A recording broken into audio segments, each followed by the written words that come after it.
P बेटा. तुझी आहे ना शिव बॉटल? बॉटल कोणाची आहे?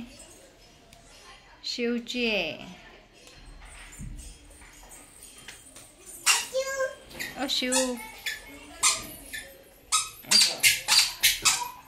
शिव तुझी बॉटल घेतली बरं शिव दीदीने. शिव,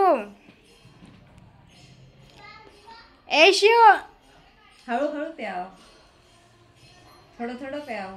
शिव तुझी बॉटल घेतली शिव दीदीने बघ.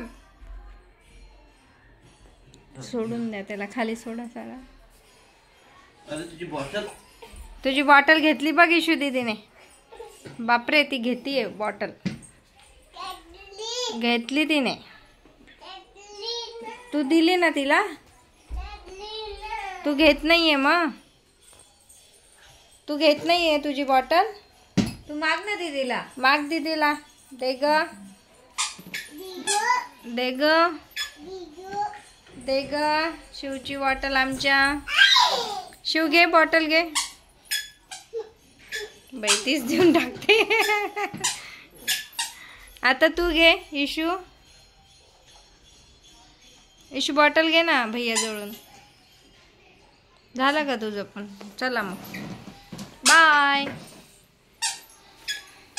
ठेवून द्या.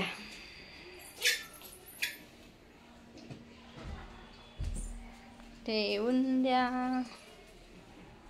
इशू दीदीची बॉटल पडला.